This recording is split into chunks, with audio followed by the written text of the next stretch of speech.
오늘의 주요 뉴스입니다. 정세균 국무총리는 코로나19 자가격리자가 역대 최고치인 7만 명을 넘어섰다며 이번 주말까지가 확산과 진정을 판가름하는 중대 기로라고 밝혔습니다. 방역당국은 이번 주까지 중증 환자 병상을 180여 개로 늘릴 방침입니다. 2021학년도 대학 수학능력시험에 코로나19 확진 수험생 37명과 자가격리 수험생 430명 등 모두 49만여 명이 응시합니다. 확진과 자가격리 수험생을 위한 별도 시험장이 마련된 가운데 서울시는 자가격리 수험생 등을 위한 긴급 이송체계를 가동합니다. 지난 11월 미국에서 발생한 코로나19 신규 환자가 440만 명을 넘었습니다. 이는 미국 전체 누적 환자의 32% 수준입니다. 하루 입원 환자도 9만 명을 넘어 일부 주지사들은 성탄절 전에 병원이 포화 상태에 이를 것이라고 경고했습니다. 유럽의약품청이 화이자 코로나19 백신의 긴급 사용 승인 여부를 오는 29일까지 결정할 것이라고 밝혔습니다. 마크롱 프랑스 대통령은 이달 말이나 다음 달 초에는 백신 접종을 시작할 수 있을 것으로 내다봤습니다. 코로나19 대유행을 계기로 진단키트에 대한 국민적 관심이 큽니다. 특히 치료 시기가 핵심인 암의 경우 조기 진단이 무엇보다 중요한데요. 바이오위클리, 오늘은 다양하고 간편한 암 진단키트를 생산하고 있는 지노믹트림 안성환 대표이사를 초대했습니다.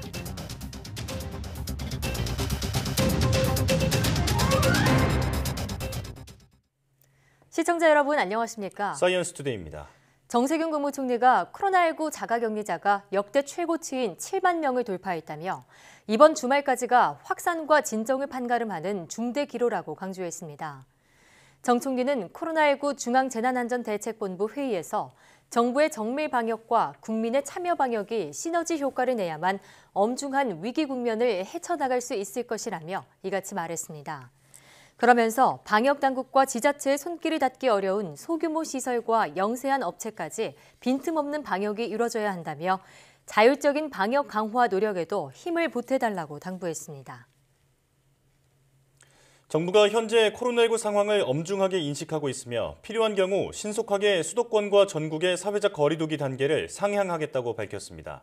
중앙재난안전대책본부 강도태 1총괄 조정관은 브리핑에서 정부는 확진자 증가 속도나 양상, 또 의료 여력, 사회적 수용성 등을 종합적으로 고려해 거리 두기 단계를 조정하고 있다며 이같이 밝혔습니다.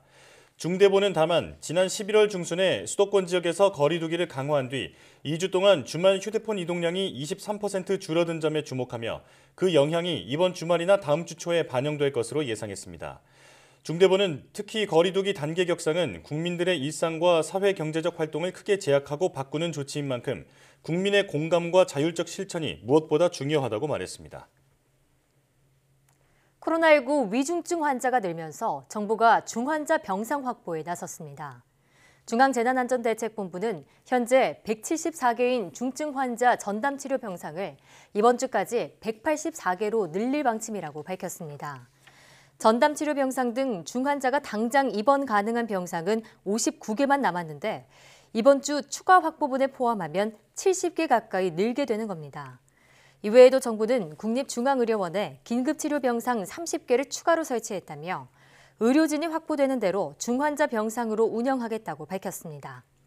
병상 부족 우려와 관련해서는 사회적 거리 두기 효과가 나타날 것을 고려했을 때 당분간 여유가 있을 것으로 평가했습니다. 전북 군산에서는 신축 아파트 하자보수 업체에서 집단 감염이 발생했습니다.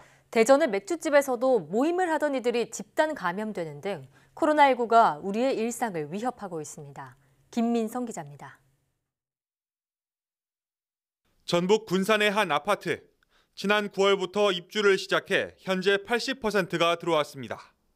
신축 아파트인 만큼 하자 보수업체가 상주 중인데 이곳에서 집단 감염이 발생했습니다. 군산시에서 하자 보수업체와 관련해서 10명의 확진자가 발생을 했습니다. 업체 직원 8명이 모두 확진됐고 가족 2명도 함께 감염됐습니다. 아직 정확한 최초 감염원은 파악되지 않고 있습니다. 방역당국은 아파트에 임시 선별진료소를 설치하고 입주민들에게 진단검사를 받으라고 독려하고 있습니다. 대전의 한 맥주집입니다. 연말 송년회 시즌을 앞두고 집단 감염이 발생했습니다. 지난달 27일 20대 손님이 처음 확진된 뒤 방문자와 이들의 직장 동료, 가족까지 줄줄이 감염됐습니다. 첫 확진 일주일도 안 돼 누적 확진 사례는 2자릿수로 늘었습니다. 방역당국은 역학조사를 벌여 감염 경로를 찾는 데 주력하고 있습니다. 지표 환자를 저희가 찾고 있는데 현재로서는 저희가 4구, 4도 관심을 갖고 있지만은 4구, 7번이 좀 더 빠르지 않나. 장소를 가리지 않고 일상을 파고드는 코로나19 집단 감염. 그만큼 언제, 어디서 감염됐는지 알지 못하는 환자 비율도 높아져 방역당국의 어려움도 커지고 있습니다. YTN 김민성입니다.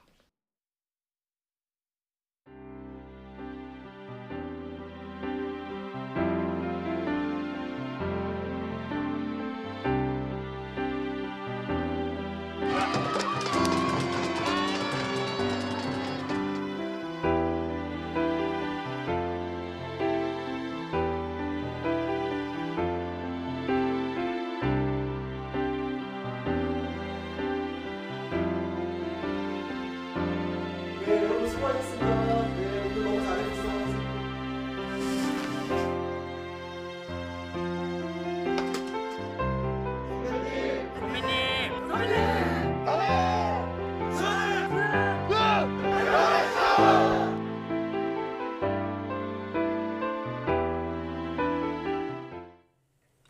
코로나19 3차 유행이 전국에서 확산하는 가운데 전국 86개 시험지구에서 2021학년도 대학 수학능력시험이 치러집니다. 교육부는 수험생의 시험 기회를 보장하기 위해 자가격리 수험생과 확진 수험생을 모두 수용할 준비를 마쳤다고 밝혔습니다.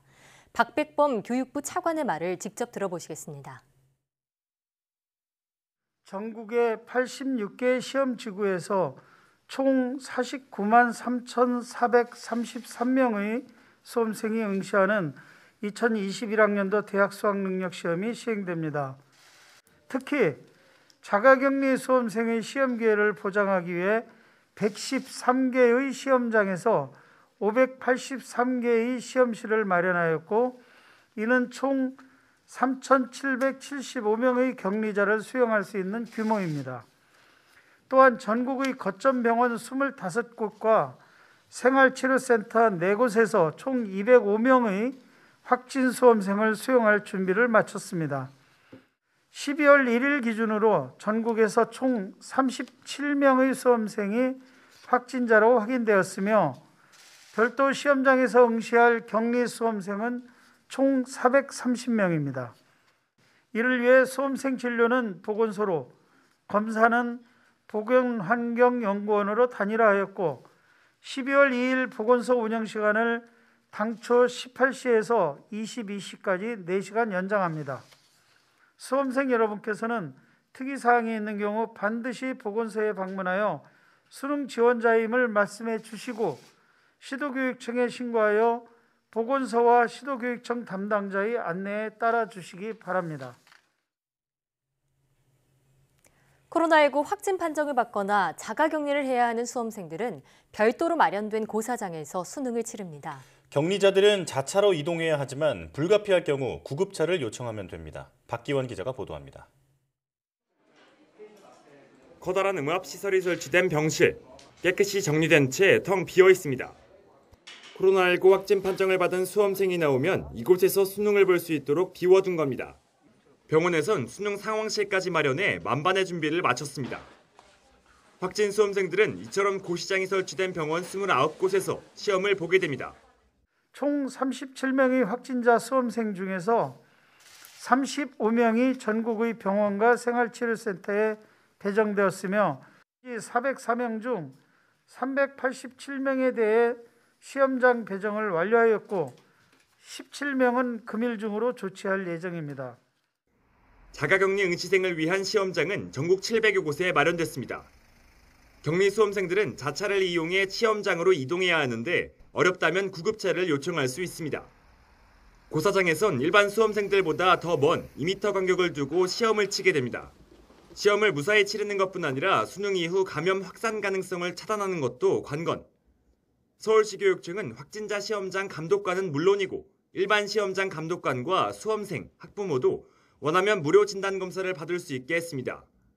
24,226명의 이제 감독관으로 투입이 되는데요. 이분들 중에 희망하는 그가들은 전원을 대상으로 검진을 하도록 그렇게 조치를 했습니다. 교육부는 검사 대상자나 확진자가 추가로 나오더라도 시험 기회는 반드시 줄 것이라며 의심 증상이 있으면 검사를 받으라고 거듭 당부했습니다. YTN 박기환입니다. 올해는 수능 결시율이 어느 때보다 높을 거라는 전망이 나옵니다. 고사장에서 자칫 감염되거나 격리돼 대학별 시험을 못 보게 될까 봐 수능 점수가 필요 없는 전형에 응시한 학생들이 수능을 포기하는 사례가 늘고 있습니다. 박희재 기자가 보도합니다.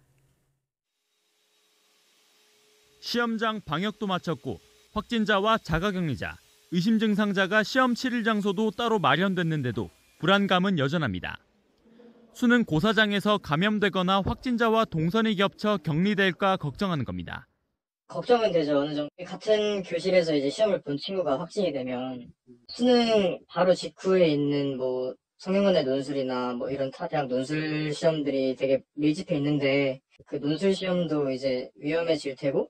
그도 그럴 것이 코로나19에 걸리거나 격리되면 수능 이후 대학별 논술과 면접을 못 볼 가능성이 큽니다. 대학들 대부분 확진자나 자가격리자는 응시할 수 없다는 규정을 내걸었기 때문입니다. 이런 이유로 수능 점수가 필요 없는 전형에 응시한 수험생은 수능을 보지 않겠다는 경우가 늘고 있습니다. 수능장은 안 가려고 합니다. 지금 수능 이후에 3개 정도 있어요. 한 유명 수험생 커뮤니티에도 면접과 논술을 앞두고 수능을 보지 않겠다는 게시글이 잇따르고 있습니다.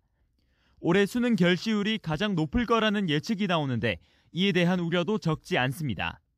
상대평가로 등급을 매기는 만큼 시험을 보지 않는 수험생이 많아지면 높은 등급을 받을 수 있는 인원도 줄기 때문입니다. 금년도 6, 9월 평가 모의고사 때는 전년도보다 이미 한 3%에서 크게는 한 5% 결시율이 높아졌기 때문에 금년도 결시율은 아마 사상 최고치 기록이 나타날 것으로 보여지고 총 응시자 수가 줄어들게 되면 1, 2등급 인원이 자동으로 줄어들게 되는 거죠. 수능 점수만으로 대학을 가거나 수시 전형 통과를 위해 수능 최저 등급이 필요한 학생들에겐 또 다른 의미로 비상인 겁니다. 수험생 커뮤니티엔 결시하지 말아달라는 호소도 잇따르고 있습니다. 사상 초유의 사태 속에서 어렵게 공부해온 수험생들은 수능 시험을 봐도 보지 않아도 걱정인 처지에 놓였습니다. YTN 박희재입니다. 우리나라 달 궤도 탐사선의 조립 현장이 처음으로 공개됐습니다. 달 탐사선은 2022년 8월에서 9월 사이 미국 플로리다에서 발사됩니다. 김진두 기자의 보도입니다. 탐사선 부품에 대한 정기적 특성 실험이 진행 중입니다. 금속 막대처럼 생긴 자력 측정 장치와 대형 안테나도 보입니다. 우리나라의 첫 달 궤도 탐사선의 부품과 시험 모습이 공개된 것은 이번이 처음입니다. 달 탐사선은 2022년 8월 1일부터 9월 7일 사이에 미국 플로리다 우주센터에서 스페이스X의 팰콘 9 로켓에 실려 발사됩니다. 발사 날짜는 유동적이지만 발사 상황에 따라 궤적을 조정해 2022년 12월 16일에 달 궤도에 진입합니다. 우주 탐사의 첫 걸음이라는 게 가장 큰 의미가 있고요. 이 기간 중에 어느 날짜에 발사하더라도 달의 도착 날짜는 2022년 12월 16일로 동일한 궤적을 설계하고 있습니다. 부품들이 모두 검사되고 조립되면 달 탐사선은 바로 이런 모습을 갖추게 됩니다. 이 탐사선에는 모두 6개의 탑재체가 실려 달에 대한 과학적인 임무를 수행하게 됩니다. 나사의 탑재체는 그림자에 가려 보이지 않던 달의 영구 음영 지역을 탐사합니다. 미국의 유인 달 착륙 계획인 아르테미스의 사전 임무입니다. 우리나라의 5개의 탑재체는 지하에 매장된 자원을 찾거나 달의 정밀지도 제작 등의 임무를 수행합니다. 탐사선을 달 궤도에 보내 주어진 임무가 성공적으로 완수되면 2030년 이내 한국형 로켓으로 발사된 탐사선이 달 표면 착륙에 도전합니다. YTN 김민우입니다. 달에서 흙을 채취해 지구로 돌아오는 임무를 띈 중국의 무인 탐사선 창어 5호가 달 표면에 착륙하는 데 성공했습니다. 중국 국가항천국은 창어 5호가 중국 시간으로 1일 밤 11시 11분에 계획대로 달에 착륙해 표면의 사진을 찍어 보내왔다고 밝혔습니다. 글로벌타임스를 비롯한 중국 매체들은 이같이 전하면서 창어 5호가 달 지표의 흙뿐 아니라 로봇팔과 드릴을 이용해 땅속 2m에 있는 지질 시료도 채취할 예정이라고 보도했습니다. 중국의 달 탐사선 창어 5호는 이어서 채취한 흙을 가지고 달 표면에서 다시 이륙한 뒤 달 궤도상에서 대기하고 있는 우주선과 도킹해 지구로 귀환할 예정이라고 중국 매체들은 전했습니다.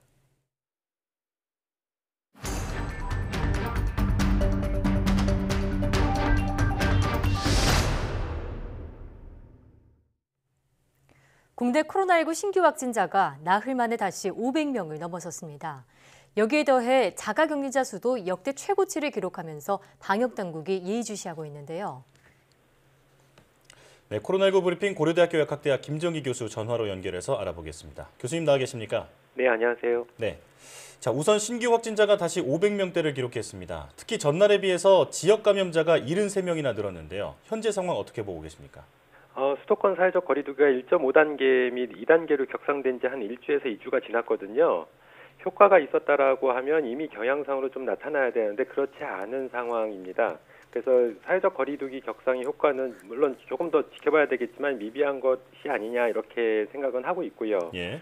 오히려 내일 수능이나 이어지는 대학별 입시 등으로 인해서 지금보다 더 확산될 가능성이 굉장히 크다 이렇게는 보고 있습니다. 네. 자, 그런데 자가격리자 수가 역대 최고치인 7만 명을 넘었습니다. 지금대로라면 병상 부족 우려도 나오는데요. 어떤 대책이 필요할까요? 현재 위중증 환자가 101명이고요. 남은 즉시 입원 가능한 중환자 병상이 전국적으로 66개밖에 남지 않았다 이렇게 알려지고 있습니다. 특히나 확진자 규모가 가장 큰 서울은 고작 7개밖에 남지 않았거든요. 더군다나 지금 위중증으로 발전한 환자는 확진자 규모가 200명 전후였을 때 확진되신 분들이고요. 네. 그 이후에 확진자 규모가 300명 그리고 500명을 보였었기 때문에 앞으로 위중증 환자는 더 크게 늘어날 가능성이 굉장히 높다 이렇게는 보고 있습니다. 따라서 현재 확보할 수 있는 위중증 병상 그리고 관련된 인원들, 그러니까 보건 인력들을 빨리 확충하는 것이 필요하겠다 이렇게는 보고 있고 더군다나 일단 그러니까 중증에서 경증으로 다시 호전되신 분들이 치료를 받을 수 있는 생활치료센터도 지금 확보는 하고 있는데 더 속도를 내면서 많이 확보를 할 필요가 있겠다 이렇게는 보고 있습니다. 네. 시설과 인력 확보에 속도를 내야 한다 이렇게 말씀해 주셨습니다.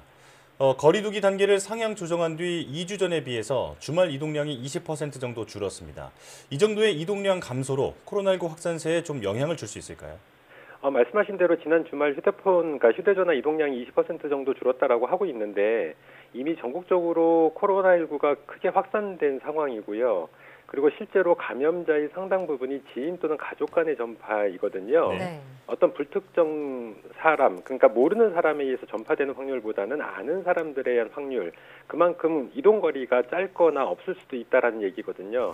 그렇기 때문에 지금의 확산세를 꺾기에는 좀 역부족이지 않을까 이런 생각을 가지고 있고 더군다나 말씀하신 휴대전화 이동량 관련해서는 실제로 주말 동안에 휴대폰 이동량이 감소한 것이지 평일은 또 안 그렇거든요. 그러니까 주말은 단 이틀이고 평일은 5일이기 때문에 나머지 5일 동안에 실제로 많은 사회활동을 거치면서 전파될 가능성도 충분히 있고요. 그리고 지금 분석돼 있는 자료가 전 연령대를 통해서 나온 자료입니다. 근데 실제로 최근에 전파 양상을 보면 주로 젊은 층 위주로 많이 전파가 이루어지고 있기 때문에 실제로 지난 주말에 어느 연령대의 휴대전화 이동량이 감소했는지 이런 부분도 분석할 필요는 있다 이렇게는 보고 있습니다. 네. 지금은 정말 모두의 적극적인 동참이 필요한 때인데요. 의사협회는 거리두기 단계를 단기간만이라도 3단계로 상향할 것을 정부에 요청했습니다. 방역당국 역시 필요한 경우 신속하게 단계를 올리겠다고 밝혔는데요. 혹시 지금이 격상이 필요한 상황이라고 보시나요? 일단 결론부터 말씀드리면 다소 좀 늦었다라고 보고 있습니다. 현재 가장 큰 변수로 꼽히는 게 수능인데 수능이 하루 앞으로 다가왔고요. 그만큼 실제로 만약에 격상을 한다라고 선제적으로 격상을 한다라고 하면 수능 일주일 전부터 수능 이후 일주일까지로 한시적으로 격상을 했어야 하지 않았을까 이렇게 생각을 하고 있습니다. 현재 수도권이나 일부 지자체 같은 경우에 2단계 플러스 알파로 조정이 되어 있는데요. 이 부분도 조금 어폐가 있는 부분이 실제로 과거에 새로운 사회적 거리두기로 개편을 할 때 개편된 가장 큰 이유 중에 하나가 기존에는 3단계였거든요. 근데 상황에 따라서 확진자가 늘어나면 1.5단계, 2.5단계라는 원래 시스템상에 없는 단계를 적용하다 보니까 논란이 많았던 거고 이러한 부분들을 위해서 개편한 게 사회적 거리두기 5단계인데 지금 5단계에 해당되는, 그러니까 지금 2.5단계에 해당되는 만큼 확진자가 나오고 있는데 거기에 2단계 플러스 알파로 조정하는 거는 여전히 논란을 키울 수 있는 부분이다. 그러니까 새롭게 조정을 했으면 그 시스템에 맞게 실제로 방역 조치를 하는 게 더 맞지 않느냐 이런 생각을 가지고 있습니다. 네, 이 격상이 필요하냐는 질문에는 오히려 늦은 상황이다 이렇게 지적을 해주셨습니다. 현재 사회적 거리두기의 기준이 2m입니다. 그런데 냉방기나 난방기가 가동되는 실내에서는 6m 넘게 떨어져 있어도 감염될 수 있다는 연구 결과가 나왔는데요. 어떤 의미로 해석해야 할까요? 말씀하신 사회적 거리두기 2m 기준은 일반적인 비말, 그러니까 호흡기 감염병을 일으키는 바이러스의 경우에 비말 기준으로 나온 수치입니다. 근데 코로나19는 일반 다른 호흡기 바이러스하고는 다르게 물론 인플루엔자는 예외적인 상황이긴 합니다만 제한적인 상황에서 공기 전파가 가능하다라고 알려져 있거든요. 이 얘기는 바이러스 자체가 작은 수증기 입자에 실려서 멀리까지 날아간다는 얘기고요. 현재 날씨가 건조한 만큼 충분히 작은 그러니까 공기 중에 작은 수증기 입자에 실려서 다소 멀리까지 전파될 가능성이 있다. 이렇게 보시면 될 것 같습니다. 네, 비말 전파지만 공기 전파도 가능한 상황이다. 네, 그렇기 때문에 지금처럼 날씨가 추워지는 겨울에는 문을 닫고 난방을 트는 곳이 많은데요. 감염 위험이 더 커질 것 같습니다. 생활 속에서 지켜야 할 방역 수칙은 어떤 게 있을까요?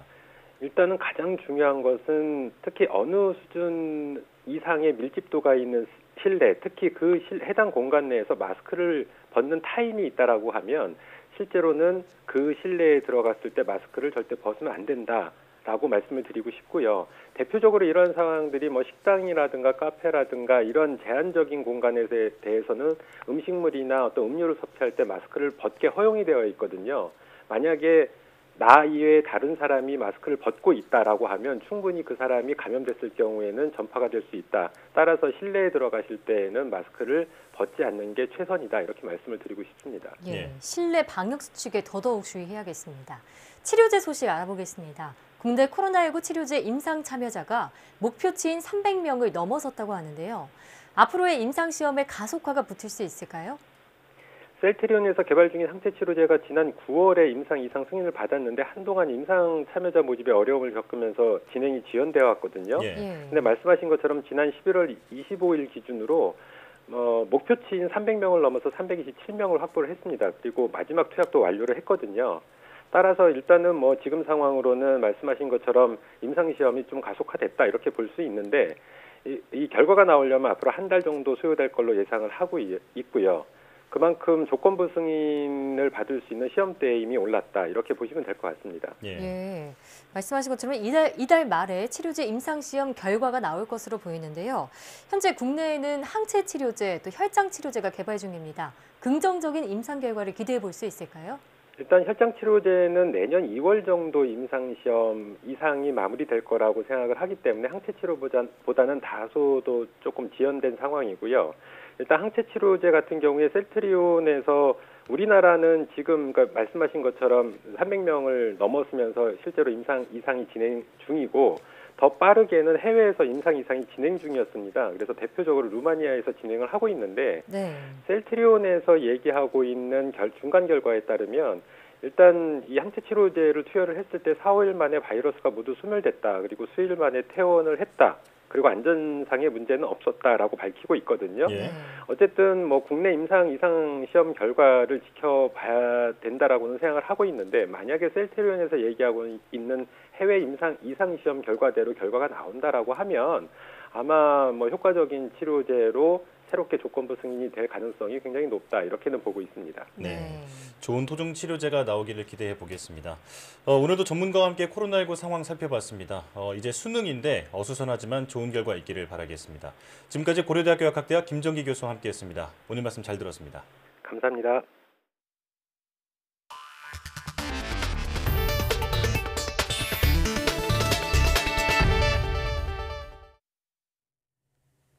지난달 발생한 전 세계 코로나19 확진자와 사망자가 월간 기준으로 최다를 기록했습니다. 국제 통계 사이트 월드오미터에 따르면 11월 한 달 동안 전 세계 신규 확진자는 1,714만 8,406명으로 집계됐습니다.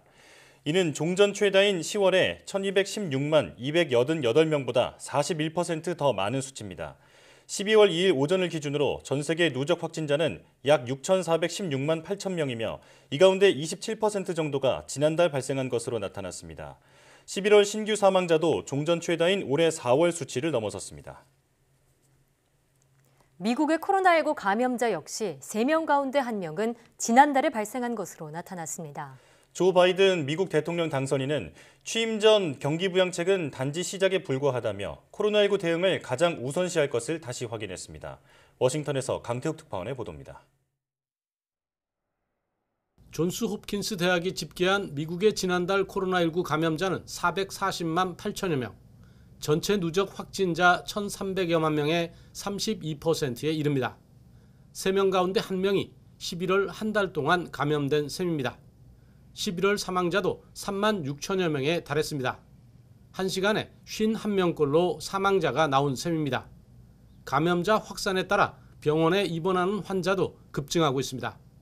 9만 명을 넘어서 연일 최대치를 보이고 있습니다. 주지사들은 성탄절 전에 병원이 포화 상태에 이를 것이라며 강력한 대처에 나서겠다고 경고하고 있습니다. More critical is you could have that hospital overwhelming system that we saw in Elmhurst if you're not careful. And that's why we've been stressing that. 캘리포니아 주지사는 자택 대피령에 준하는 강력한 조치를 예고했고 뉴저지 주지사는 모든 야외 모임도 25명 이하로 제한하기로 했습니다. 이런 가운데 바이든 당선인은 가장 우선할 정책이 코로나19 대응임을 다시 강조했습니다. 지명한 경제팀을 소개하면서 취임 전 내놓을 경기 부양책은 단지 시작에 불과하다고 말했습니다. And right now, the full Congress should come together and pass a robust package for relief to address these urgent needs. But any package passed in a lame duck session is likely to be at best just a start. 하지만 취임 전에 코로나19가 걷잡을 수 없이 확산하고 있어 적절한 대응 시기를 이미 놓친 것 아니냐는 우려가 나오고 있습니다. 워싱턴에서 YTN 강태욱입니다. 도널드 트럼프 미국 대통령이 현지 시각 8일 백악관에서 코로나19 백신 관련 최고회의를 엽니다. 회의에는 화이자와 모더나 등 백신 개발 제약사를 비롯해 의료 공급 업체인 맥케스튼, 약국 체인인 월그린과 CVS, UPS, 페덱스, 또 펜스 부통령과 민간기업 경영진까지 참석할 예정입니다. 보건 전문 매체 스탠뉴스는 트럼프 대통령이 이번 회의를 통해 재임 기간에 백신 개발과 승인이 이루어졌음을 명확히 하기 위해 화이자와 모더나의 백신 사용을 긴급 승인하도록 FDA를 압박할 것으로 보인다고 전했습니다. 미국에서 코로나19 백신 접종이 시작될 때 1순위는 의료 종사자와 요양원 입소자가 될 전망입니다. 미국 질병통제예방센터 CDC의 자문기구인 예방접종자문위원회는 14명의 자문위원이 참석한 가운데 백신 접종 우선순위를 논의한 뒤 13대 1의 의견으로 이같이 결정했습니다. 자문위는 이어 두 그룹에 접종 우선권을 부여하라고 보건당국에 권고했습니다. 또 조만간 다시 회의를 소집해 다음 순서를 결정할 예정인데 교사와 경찰, 소방관, 운송 등 필수 분야 노동자와 노인 등이 거론됩니다. 자문위의 권고는 구속력은 없지만 수십 년간 미국 백신 프로그램의 범위와 관련 예산 등을 결정해왔습니다. 유럽의약품청이 화이자의 코로나19 백신에 대한 긴급 사용 승인 여부를 오는 29일까지 결정할 것이라고 밝혔습니다. 마크롱 프랑스 대통령은 프랑스가 이달 말이나 다음 달 초에는 백신 접종을 시작할 것으로 예상하고 있다고 밝혔습니다. 김원배 기자입니다. 미국 제약사 화이자와 독일의 바이오엔테크는 공동 개발한 코로나19 백신에 대해 지난달 30일 유럽의약품청에 백신 승인 신청서를 제출했습니다. 유럽의약품청은 현지 시각 1일 이 같은 사실을 확인했습니다. 그러면서 제출된 데이터가 백신의 품질과 안정성, 효과에 대한 결론을 내릴 수 있을 만큼 충분히 탄탄하다면 늦어도 오는 29일 예정된 특별회의에서 평가를 마칠 수 있을 것이라고 밝혔습니다. 유럽연합 EU 집행위원회 대변인은 유럽의약품청이 허가를 내리면 뒤이어 EU의 공식 승인이 매우 빨리 이루어질 것이며 아마 며칠 내에 될 것이라고 말했습니다.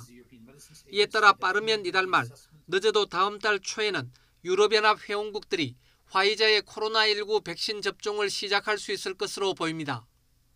유럽의약품청은 역시 지난달 30일 긴급 승인 신청이 이루어진 미국 모더나의 코로나19 백신에 대해서는 늦어도 다음 달 12일 별도의 평가회의가 열릴 것이라고 덧붙였습니다. 이런 가운데 에마누엘 마크롱 프랑스 대통령은 프랑스가 이달 말이나 다음 달 초에 코로나19 백신 접종을 시작할 것으로 예상하고 있다고 밝혔습니다. On le voit bien entre fin décembre et début janvier vraisemblablement. Il y aura une première campagne de vaccination qui, elle, sera très ciblée, avec des vaccins de première génération sur lesquels on a peu de recul, dont les conditions de conservation et de logistique sont assez complexes. 마크롱 대통령은 또 내년 4월부터 6월까지 일반 국민을 대상으로 광범위한 코로나19 백신 접종 캠페인을 계획하고 있다고 밝혔습니다. 마크롱 대통령은 코로나19 백신 접종을 의무화하진 않겠지만 가능한 많은 사람이 백신을 맞을 수 있도록 노력하겠다고 강조했습니다. YTN 김원배입니다. 영국 정부가 현지 시각 2일 화이자의 코로나19 백신 사용을 세계 최초로 승인했다고 AFP 통신 등 외신들이 보도했습니다. 영국 정부는 화이자 바이오엔테크 코로나19 백신의 사용을 승인하라는 의약품규제청의 권고를 수용했다고 발표했습니다. 영국 정부는 또 백신은 다음 주부터 영국 전역에서 구할 수 있게 될 것이라며 요양시설이나 건강관리시설 종사자들에게 우선 적용될 것이라고 밝혔습니다. 일본 정부가 내년으로 연기된 도쿄올림픽을 찾는 외국인 관광객에 대해 격리를 면제하는 등 대규모 입국을 허용하는 방향을 검토하고 있는 것으로 나타났습니다. 니혼 게이자이 신문은 일본 정부가 검토 중인 방안 가운데 백신 접종을 입국 조건에 넣지 않고 입장권을 소지한 외국인에 대해 2주간 격리 면제, 대중교통 이용 등도 허용하는 방향으로 검토하고 있다고 전했습니다.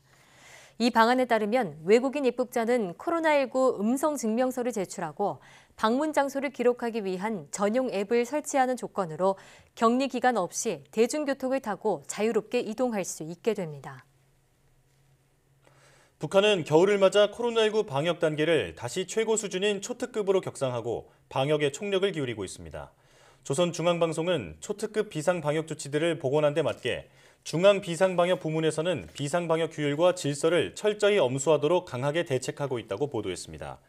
북한의 방역 초특급 단계는 지상과 해상, 공중의 모든 공간을 봉쇄하고 모임과 학업 등을 중지하도록 하는 조치입니다. 이에 따라 일부 상점이나 음식점, 목욕탕 등에서의 영업이 중지되고 이동에도 제한이 걸렸고 대부분 업무도 비대면 화상회의로 전환했습니다. 이 방송은 지역별 인원 이동을 철저히 제한하고 일부 봉사단위들의 활동을 잠정 중단했다고 전했습니다.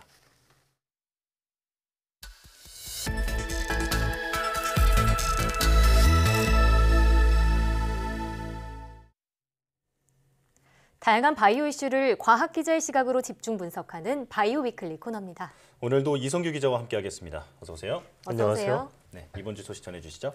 백신 소식부터 전해드리겠습니다. 파우치 미국 전염병 연구소 소장이 백신의 효용이 위험보다 크다며 코로나19 백신은 꼭 맞아야 한다고 말했습니다. 네. 방역 당국이 전 국민이 이미 다 백신을 접종해 추가 접종이 필요 없더라도 국산 백신이 임상 3상에서 효능이 입증되면 그 백신을 정부가 구매하겠다고 밝혔습니다. 국산 치료제 임상시험과 관련해 정부가 이달 말쯤이면 결과가 나올 것이라고 말했습니다. 네.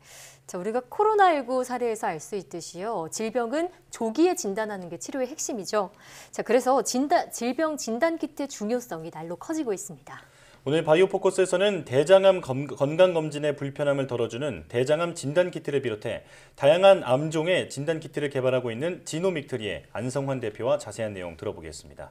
대표님 어서 오십시오. 어서 오세요. 네. 안녕하세요. 네, 자 저희가 항상 첫 질문으로 드리는 건데요. 네. 회사 명칭, 예. 회사 명칭이 지노믹트리입니다. 네. 어떤 의미를 담고 있는지 직접 소개해 주시죠.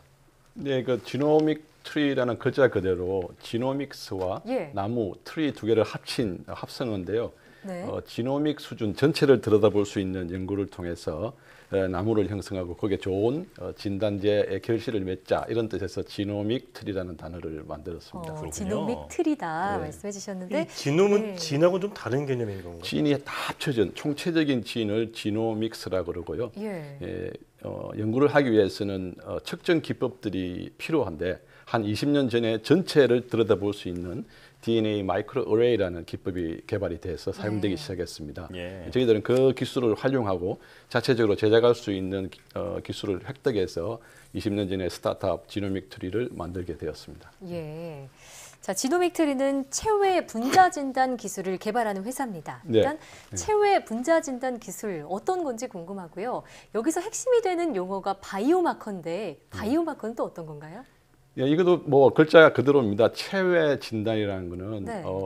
우리 인체에서 얻어지는 체액을 예. 이용해서 질병을 진단하는 거고요. 예를 들면 소변이나 혈액 같은 게 있겠죠? 맞습니다. 예. 그런데 분자 진단이라는 거는 그 체액 속에 존재하는 분자를 정밀하게 잘 측정을 해서 예. 질병 발생이나 상태를 말해주기 위한 그런 기법이 되겠죠. 예. 그래서 그런 그 분자에 해당되는 거는 질병을 대변해 줄 수 있는 바이오 물질이 되겠죠. 네. 주로 DNA나 RNA 같은 게 그게 해당되는데 예. 바이오마커는 질병과 연관이 있는 그러한 DNA, RNA 부위를 바이오마커라고 말할 수 있습니다. 그렇군요.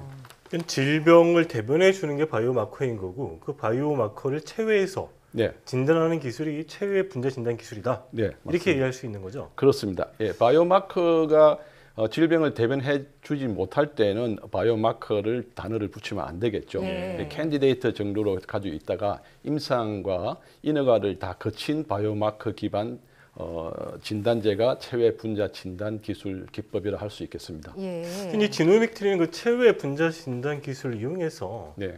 최근에 이제 TV CF에도 뭐 나오고 있는데 네, 예. 이 대장암 보조 진단 키트를 개발했잖아요. 네. 맞습니다. 이 키트는 어떤 원리로 작용하고 이게 대장암을 어느 정도 예측하는 건가요? 정확도 어느 정도 되는 건가요?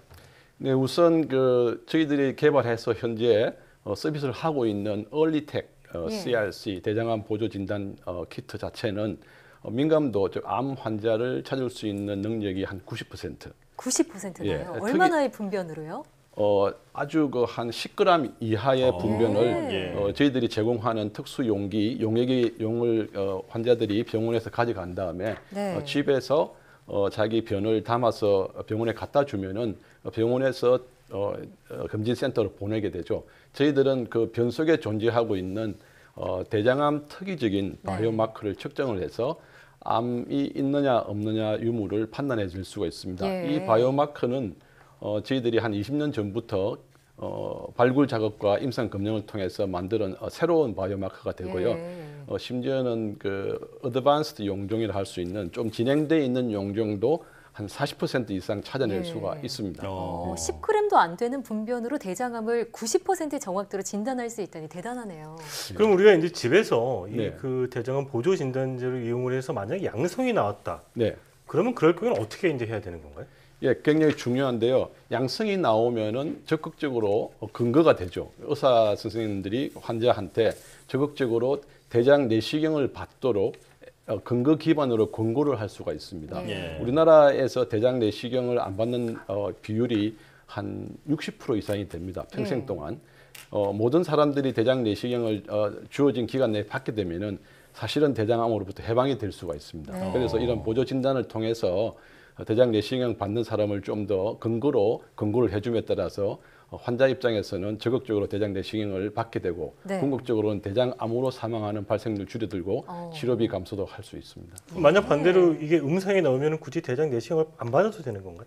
음성이 나오면은 특별히 안 받도록 권고하고 싶은데요. 그런 부분들은 점차 리얼 월드 데이터를 축적해서 적극적으로 권고해 볼 수 있고요. 지금은 용종 단계에서 암이 되기 위해서는 10년 또는 15년 정도 걸리게 됩니다. 네. 그래서 설령 이번에 놓치더라도 3년에 한 번씩 또는 2년에 한 번씩 이러한 체외 진단을 받게 됨에 따라서 15년 내에 조기 1기 암을 찾아낼 수 있는 그런 확률성이 대도돼가 있죠. 그러니까 충분히 현재 대장 내시경과 서로 보조적으로 작용을 하면은 국민들의 대장암으로부터 건강한 생활을 유지할 수 있는데 충분히 기여를 할 수 있다 봅니다. 예. 그렇군요. 이 이제 대장암 진단 키트가 지금 상용화가 돼서 서비스가 되고 있는데 이 대장암 이외에 또 다른 암에 대한 진단 키트도 개발하고 있죠? 네. 저희 회사는 모두에 말씀드린 대로 지노믹스 연구를 해서 바이오마커를 찾고 각종 암에 대해서 체외 분자 진단 기술을 개발하는 그런 목적을 갖고 있고요. 네. 저희들이 특화된 발굴 기술을 가지고 우선순위를 정해서 각종 암에 대해서 새로운 바이오마커를 기반으로 체외 진단제를 개발하고 있습니다. 어떤 암들인가요? 지금은 현재 우선순위로 폐암이 되고 있고요. 폐암이요? 방광암이 곧 이어질 것 같습니다. 폐암은 이미 임상이 끝나서 이제 식약처에서 넘긴 상태에서 리뷰를 중이고 있고요. 네. 곧 이어서 방광암도 굉장히 좋은 데이터를 저희들이 확보했기 때문에 추가적으로 임상 시험을 할 예정입니다. 그렇군요. 근데 지노믹 트리는 뭐 아까 말씀하신 뭐 대장암이나 폐암, 뭐 방광암 같은 이런 어떤 암에 대한 진단을 전문을 하는 기업으로 알고 있는데 이제 최근에 이 코로나19 진단 키트를 개발을 했어요. 좀 다소 늦은 감이 없잖아 있는데 이게 뭐 기존에 나와 있는 코비드 19 진단 키트하고는 어떤 차이점이 있는 건가요? 큰 차이점은 없습니다. 저희들이 포커싱한 거는 암 조기 진단 필드였고요. 부가가치가 높은 시장이었는데 체외 분자 진단 중에서 큰 틀에 보면은 감염원 진단 시장이 꽤 큽니다. 거기에는 특화된 기술이 별 필요 없죠. 이번에 코비드 19을 원인이 되는 사스코비2도 이미 WHO나 CDC에서 바이러스 지놈의 어떤 부위를 대상으로 정폭을 해서 식별을 해라 이런 권고안이 주어지고 있습니다. 그렇기 때문에 저희들은 관심을 못 가지고 있다가 좀 늦게 저희들이 그 바이러스 특히 코로나 바이러스에 대한 메커니즘을 잘 알고 있는 팀이기 때문에 조금 더 민감도가 높은 부위를 대상으로 개발하면 좋을 것 같아. 그렇게 해서 시도를 했습니다. 그러나 이제 이렇게 걷잡을 사태가 발생할 때는 약간의 민감도를 높인 게 사실은 현실에서는 큰 대수가 아닌 형태로 진행이 돼 버렸죠. 오히려 타이밍을 놓쳐서 경제적으로는 크게 부가가치를 높이지 못했지만 그래도 팀 빌드업이 되고 또 어느 정도의 서비스와 수출을 하고 있는 그런 상태에 있습니다. 민감도를 더욱 높인 코로나19 진단 키트까지 개발했다는 얘기 맞습니다. 자, 지금 얘기를 나눠본 대로 그 코로나19를 계기로 진단 키트에 대한 국민들의 관심이 굉장히 높아졌습니다. 자, 진단의 핵심은 그 대상 질병을 조기에 발견한다라고 볼 수 있는데요. 앞으로 진단 키트 기술 어느 정도 수준까지 발전할 수 있을까요? 굉장히 큰 폭의 발전이 일어날 거로 예상됩니다. 왜냐하면은 지금까지 질병 진단이라는 것은 아픈 사람을 대상으로 했죠. 의학기술이라는 것은 치료제 중심 세상이었고 예방의학을 할 수 있는 진단제 기술에 대해서는 그렇게 많은 집중도가 떨어진 상태입니다. 왜냐하면은 이 분야에 관련되어 있는 과학 지식 정보 자체가 좀 많이 떨어져 있었고 또 필요한 측정 기법들이 그렇게 많이 개발이 안 돼 있습니다. 수준 높은 상태로. 한 20년 전부터 이러한 기법과 과학 지식 정보가 축적됨에 따라서 새로운 바이오마커가 만들어지고 예방의학이 가능한 그러한 체외 분자 진단 기법이 속속들이 개발되기 시작하고 있습니다. 새로운 시장이고 연평균 성장률이 굉장히 높죠. 암 진단 쪽에는.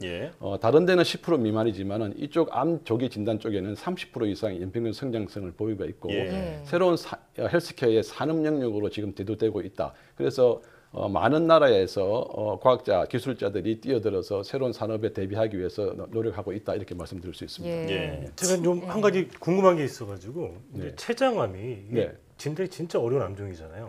췌장암도 이게 조기 진단 키트라면 이런 게 가능해질 수 있을까요? 췌장암이요. 췌장암 또는 조금 덧붙여 말씀드리면은 가능한 부분은 저희들이 현재 내시경으로 들여다볼 수 있는 솔리드 투머, 고형암들이 우선적으로 나타날 것입니다. 왜냐하면은 우리가 의심이 되고 확정적으로 양성으로 나오는 암 종류에 대해서는 들여다보고 조직을 떼내야 되거든요. 그런 암들이 먼저 우선적으로 개발될 것 같고 췌장암이나 들여다볼 수 없는 암들은 상대적으로 좀 더디게 진단제가 개발되지 않을까 이렇게 조심스럽게 예측해 봅니다.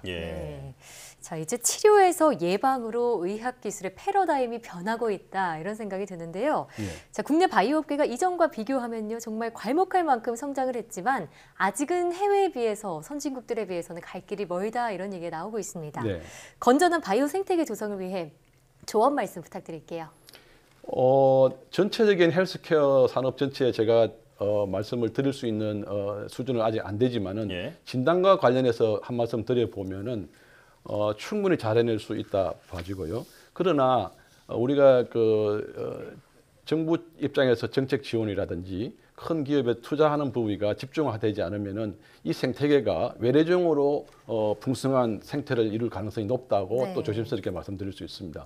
저희 나라는 저희 시민들, 국민들은 우리나라에서 만든 기술로 충분히 주어진 자산 리소스를 가지고 서비스를 제공할 수 있는 가능성이 높기 때문에 좀 더 현명하고 집중적인 그런 전략과 투자가 일어났으면 바랍니다. 네. 자, 건강 검진 기술이 중요한 게 그 조기 진단이 가능하다는 점 때문에 중요한 거잖아요. 의료적으로 보면 선제적 대응이라고 볼 수 있는데 말씀해주신 이런 진단 키트 기술이 인류가 그 질병을 정복하는데 큰 힘이 되기를 바라겠습니다. 자, 지금까지 진노믹트리 안성환 대표, 이성규 기자와 함께했습니다. 오늘 말씀 잘 들었습니다. 네, 감사합니다.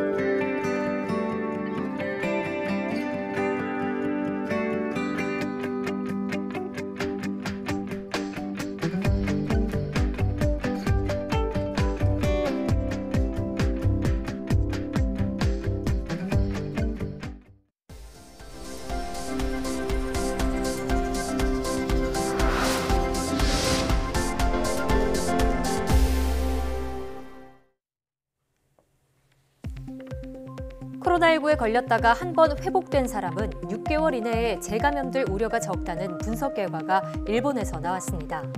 NHK는 요코하마 시립대학 등이 참여한 일본 연구팀에서 지난 2월부터 5월까지 코로나19에 감염됐다 회복한 376명의 대상으로 6개월 뒤 혈액을 채취해 분석한 결과 조사 대상의 97%가 바이러스 자격을 억제하는 중화 항체를 보유한 것으로 나타났다고 보도했습니다.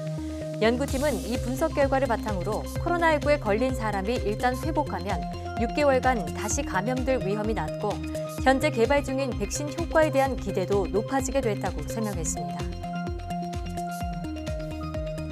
지하 500m 깊은 곳에 보관한 사용 후 핵연료가 지하수와 만났을 때 어떤 반응이 일어나는지 밝혀졌습니다. 한국원자력연구원은 사용 후 핵연료의 핵심 원소인 아메리슘과 플루토늄, 우라늄이 지하수 성분과 만났을 때 발생하는 화학 반응을 새롭게 규명했다고 밝혔습니다. 이번 연구 결과는 사용 후 핵연료 핵심 원소들이 자연 환경에서 어떻게 반응하는지 예측할 수 있게 해 앞으로 고준위 방사성 폐기물 처분 안전성을 평가하는 자료로 활용될 전망입니다. 정부가 인터넷의 플래시의 기술 지원 종료에 따른 보안 위험을 줄이기 위해 전용 백신을 제작해 배포하기로 했습니다. 과학기술정보통신부는 플래시의 취약점을 악용한 보안 위협 상황에 대비하고자 비상 대응 체계를 운영한다고 밝혔습니다. 플래시는 이달 31일 기술 지원을 종료하며 과기정통부는 플래시의 지원 종료 후 새로운 악성 코드가 발견되면 이에 대응하는 전용 백신을 만들어 배포할 계획입니다. 12월 과학기술인상 수상자로 김종필 동국대 교수가 선정됐습니다. 김 교수는 몸속 일반 세포를 신경세포로 바꾸는 세포 운명전환 기술을 개발해 치매와 같은 난치병 치료 가능성을 열었다는 평가를 받았습니다. 과학기술정보통신부는 우수한 연구개발 성과로 과학기술 발전에 공헌한 연구자를 매달 1명씩 선정해 장관상과 상금 1,000만 원을 수여하고 있습니다.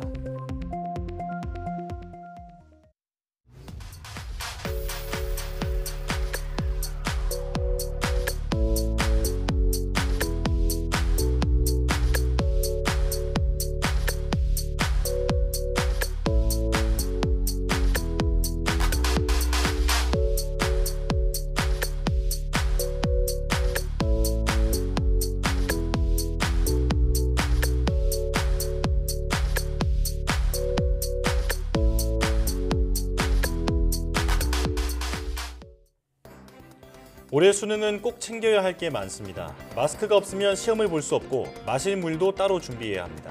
또 주기적으로 환기를 하기 때문에 얇은 옷을 껴입거나 여벌의 옷을 챙겨가는 게 좋습니다.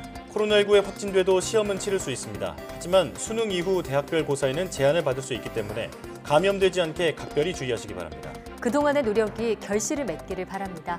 사이언스 투데이 여기서 마칩니다. 함께해 주신 여러분 고맙습니다.